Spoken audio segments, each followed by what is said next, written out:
I already checked that the venue, facilities, tools, supplies, and equipment needed in this qualification met the standards set in the training regulation prior to the start of this competency assessment. Good morning, trainees. Welcome to Tarlac State University, a training and assessment center accredited by TESDA. I am Richard Ramos, your competency assessor for Cookery National Certificate 2. Before anything else, I would like to acknowledge the presence of our TESDA representative, Mr. Tyron Intal, and our Assessment Center Manager, Ms. Melody Grande. Do not worry about their presence. They are just here to observe and check if the conduct of assessment is in accordance with the prescribed competency assessment methodology and procedures. So before we proceed to our orientation, I will just get the assessment package from our TESDA representative, Mr. Tyron Intal. May I have the assessment package, please? Thank you. This assessment package contains all the materials needed for this assessment. For checking of attendance, once your name is called, please come in front and present to me your admission slip and one valid ID. Then please affix your signature right beside your name on the attendance sheet. So, Kyla Ramos, may I have your admission slip and one valid ID?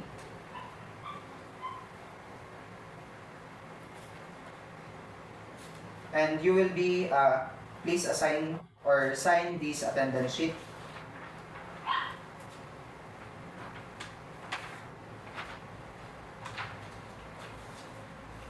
And here is your candidate tag. You are the candidate number 1. So, Diana Rose Gomez, may I have your admission slip and one valid ID? Thank you. Please sign this attendance sheet. And here's your candidate tag. You will be the candidate number 2. Please wear your candidate or candidate number tag because I will use it to identify you throughout the assessment program. I have here with me your accomplished application form and self-assessment guide. This is an indication that you know and you can perform all the units of competencies enumerated in Cookery National Certificate 2 and that no one is focusing you to take this assessment. The purpose of this assessment is to measure your knowledge, skills, and attitude, as well as to determine the level of your competency. If you met the minimum requirements for this assessment, you will be receiving a national certificate on Cookery National Certificate 2 for you to use in job application or job promotion, whether here in local or in abroad. These qualifications is composed of 3 main competency. The basic, common, and core. The core competencies are clean and maintain kitchen premises, prepare stock sauces and soups, prepare appetizers, prepare salad and dressing, prepare sandwiches, prepare meat dishes, prepare vegetable dishes, prepare egg dishes, prepare starch dishes, prepare poultry and game dishes, prepare seafood dishes, prepare desserts, package, prepare food. So, the task to be performed is clean and maintain kitchen premises, prepare stock, sauces, and soups, prepare appetizers, prepare salad and dressing, prepare sandwiches, prepare meat dishes, prepare vegetable dishes, prepare egg dishes, prepare starch dishes, prepare poultry and game dishes, prepare seafood dishes, prepare desserts, and package prepared food. So you will be given 7 hours to perform all the competencies of this qualification. My role as an assessor is to conduct the assessment, collect evidence of your performance and make an assessment decision based on the evidences gathered. So your performances as evidence will be judged according to our 4 dimensions of competency, which are task skills, task management skills, contingency management skills, and last is yung job role environment. And also by using the 6 rules of evidences, which are authenticity, consistency, currency, recency, sufficiency, and last is validity. The assessment methods that we will use for this assessment are the dimensions, the oral questioning and written test. In the demonstration, all you have to do is to perform all the units of competency enumerated for Cookery National Certificate 2.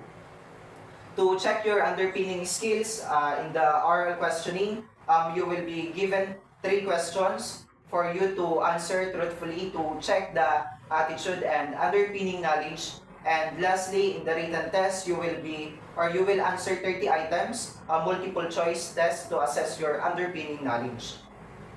If you have any difficulties in understanding the instructions given with regards to the process of this assessment, just let me know so I can clarify and explain the instructions given to you in Filipino language.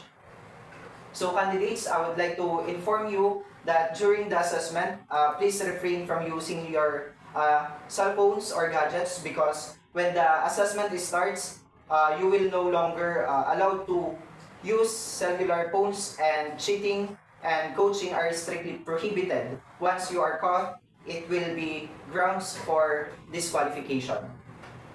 Please observe safety. The first aid kit is also located near the door, and in case of fire, there are fire extinguisher in front and at the back of the room. Fire and emergency exits are properly labeled, and in case you encountered any untoward incidents, please call my attention so we can give you appropriate first aid. So after performing all the activities needed for this assessment, I will give my feedback to you individually. So if you have any corrections, questions, or doubts about the results of your assessment, you have the right to appeal. Just submit a letter to the TARLAC, the provincial office. And about the assessment result, we observe strictly confidentiality. Only authorized persons and the institution here or where you have your training proper are allowed to see the results of the assessment. About this, the assessment package is kept and secured. This is to ensure its integrity. We are requesting that you, candidates, please refrain from giving any information regarding the assessment procedures to anyone. For those who will be evaluated as competent, the issuance of the national certificate will be after 5 working days. Just bring with you your competency assessment result, summary, 1-piece passport size photo with a white background and color, and prepare 50 pesos for processing fee. The validity of your national certificate is for 5 years from the date of the issuance. And for those who are evaluated as not yet competent, don't worry because you can still apply for reassessment. And the procedures is the same as you have undergone for this assessment. So before we end this orientation, if you have questions, concerns, or clarification about the assessment procedures, you may raise your hand because whenever the assessment starts, you are no longer allowed to ask questions. So any questions? None, sir. So I will now give you 1 hour to attend your personal needs. There is a comfort room at the back, and if you want to eat, there is a canteen beside this room. However, during the assessment, you are no longer allowed to go outside or out of this room. Please be back on time. So, welcome back, candidates. We will now start with your assessment. I would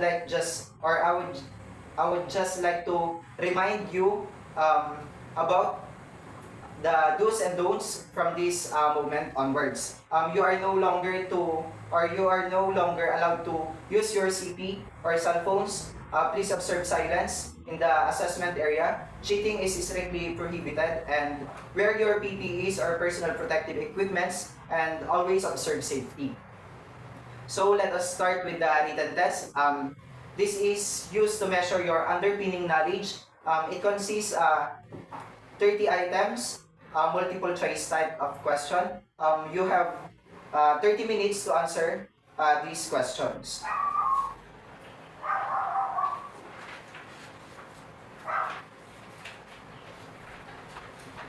Your time starts now. Time's up. We'll now proceed to the demonstration. Here is a copy of specific instruction. You have 10 minutes to read it and understand. Your timer starts now. Time's up. The demonstration is used to test the underpinning skills and knowledge of unit of competency of this qualification. Come and follow me to the demonstration area.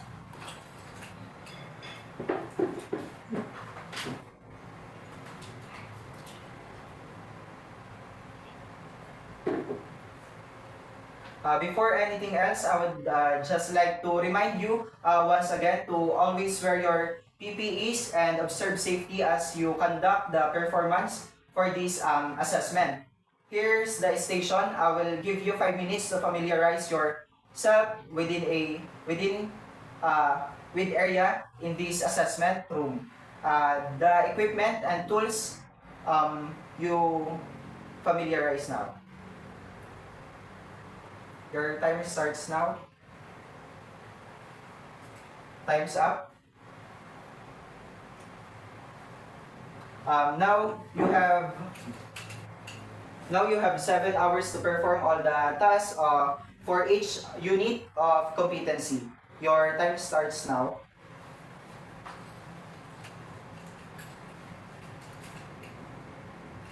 Time's up. So now, we are now on the last part of this assessment, which is the oral questioning. I will be administering the oral questioning, and the oral questioning individually. So please, candidate number 2, proceed to waiting area and wait for your candidate number to be called as I administer the oral questioning. To candidate number 1, please come in front.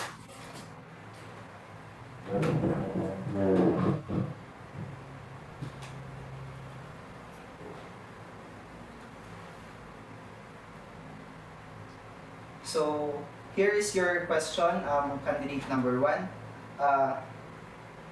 What are the common ingredients used in making sandwich? Bread and spread. Okay. Question number 2. How do you select and store sandwiches ingredients to maintain freshness and quality? Use airtight containers or wrap items properly to avoid contamination. Okay. And number 3, the last question. Can you name at least 3 tools or equipment used in sandwich preparation? Knife, bread, butter knife, and cutting board. Thank you. Please call candidate number 2.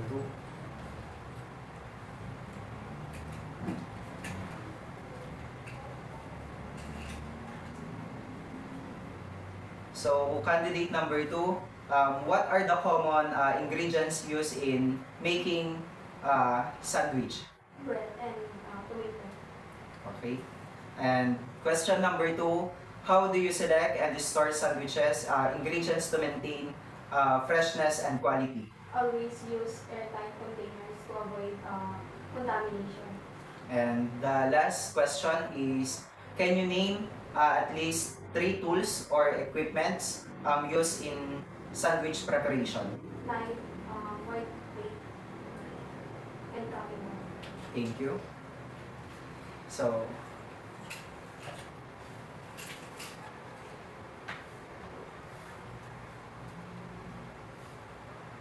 candidate, I have already checked your papers in your assessment. I will now give you a feedback individually. So, candidate number 1, please come in front and follow me. Candidate number 2, please wait for your candidate number to be called.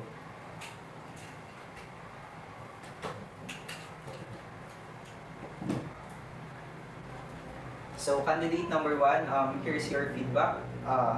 Based on the evidence gathered, you performed well your demonstration and you finished all the tasks on time. Moreover, even though you are a bit nervous, you still managed to answer all the questions correctly. And with that said, congratulations. I found you competent with this assessment. You may now or you may claim your national certificate after 5 working days at the TESDA provincial office from 8 a.m. to 5 p.m. Just bring with you your competency assessment result, summary, 1-piece passport size picture with white background and color, and 50 pesos for the processing fee. For the confirmation of this assessment, kindly sign this competency assessment result and rating sheet. Your competency assessment result summary will be released the assessment center manager. And if you don't have any questions, you may now go to waiting area and wait for the TESDA representative because he will also evaluate this assessment program, and please call candidate number 2.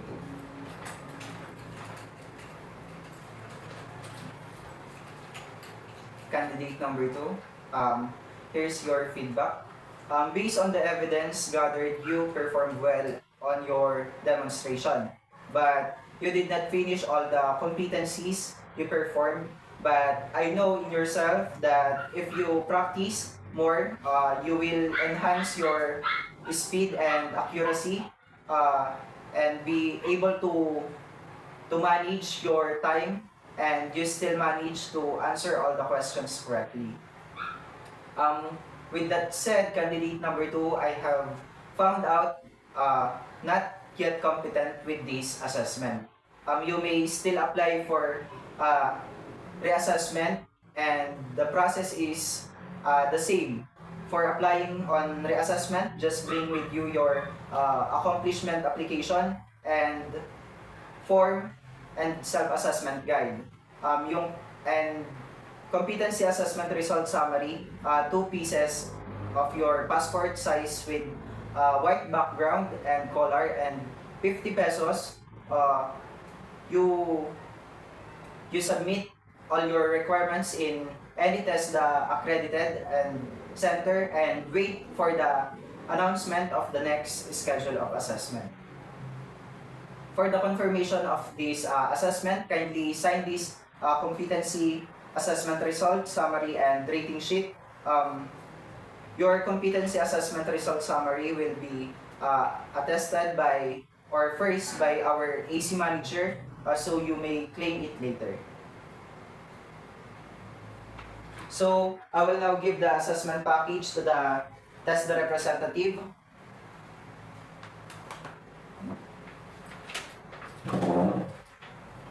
My dearest assessor, that's the end my COC 2 demonstration conducting competency assessment.